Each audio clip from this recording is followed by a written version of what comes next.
All right, folks, want to bring you some live pictures, some pictures that we're getting out here of a car chase in Los Angeles. See that blue sedan there? That's a blue Honda, we understand, and it has been driving erratically for almost this has been going on, as we understand it, for about the last hour.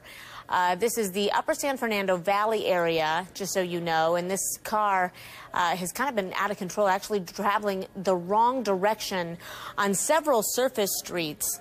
Apparently, it has traveled on the 405, the 118, the 5 freeways. Obviously, we only see one or two police cars behind it there.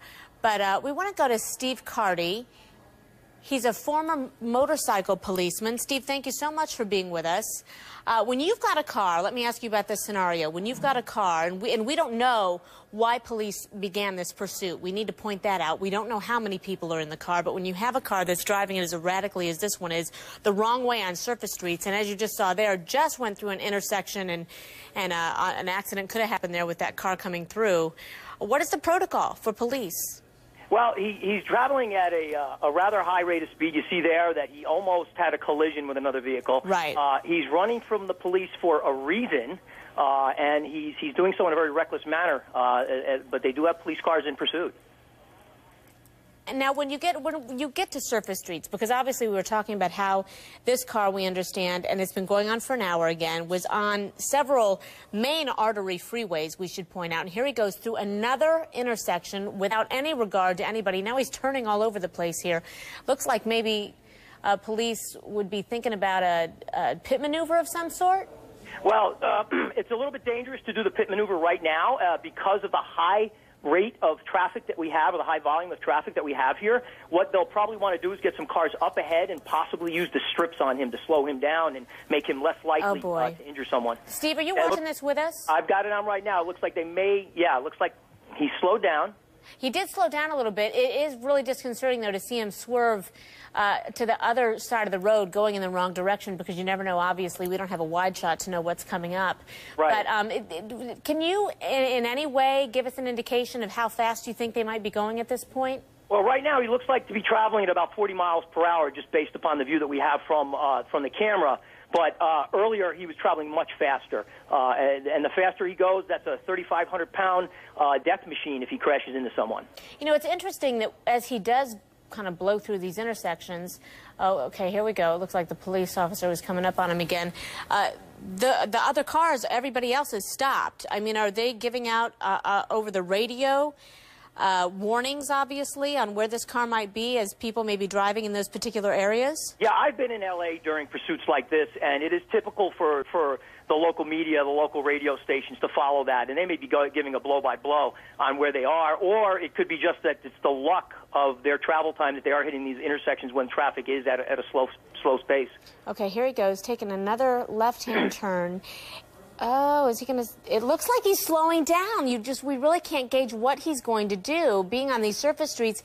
And here comes the police car up to the left side of him, and he's going to turn around again. Is it true, Steve, that a lot of these guys who run from police in car chases, that they go to areas that they're familiar with?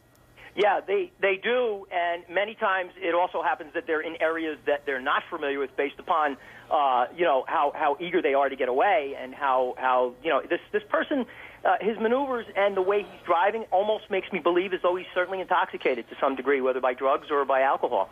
Okay, and we can see and they're here boxing him in here. Yeah. Yeah, they've boxed him in. It looks like he's the only one in the car, based from our vantage point from this helicopter.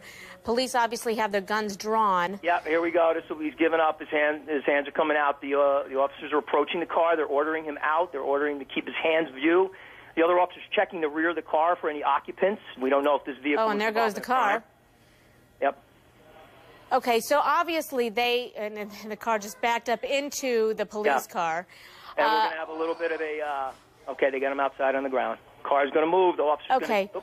We understand now this started as a failure to yield traffic stop. Now we know what this was about in Carson, California, we're told. Obviously... One thing that struck me was the police officers, very bold, obviously going up to that car, and weren't afraid of him. They at some point realized maybe that he didn't have a weapon. Well, by him showing his hands, they still kept their guns on him. If they did have a taser available, that would have been the time to employ it. But right now it looks like it's come to closure without any further incident. No officers apparently injured, and the suspect in custody. Okay, yeah. Well, four police cars, I think we see there outside this residence. We want to watch the arrest again because it's interesting. He pulled into a home. You have to wonder, don't you, Steve? Does he live here? In all likelihood, no. He did probably make a turn into an unfamiliar area, and they were able to box him in, and he chose not to crash into the police cars. And we see here on the repeat, the officer's approaching. He appears to be compliant. He's got his hands out, which is a good indication. Now we've met with a little bit of resistance. So the officer. Yeah, I was going to say, why would he hold his hands up and then not get out of the car when they ordered him to do so? Yeah, again, we don't know if he's intoxicated. We don't know if he's a violent individual. And we see here that they did get him out of the car, and they did take him into custody without further ado. Yeah, all righty. Boy, Steve Carty, a former motorcycle police officer. Steve, thank you so much for walking us through this. We appreciate having your expertise here. And again, you're seeing the very end of what has been an hour-long police pursuit in the upper San Fernando Valley area of this sedan, at one point going the wrong way on surface streets and at very high speeds on several of the main arteries there in L.A., the 405, the 118, and the 5. So it looks like they have things under control now, and he is in handcuffs. And as soon as we hear anything about why this all happened, we'll let you know. But again, it was a failure to lead in Carson, California, or failure to yield, rather, that started this whole thing.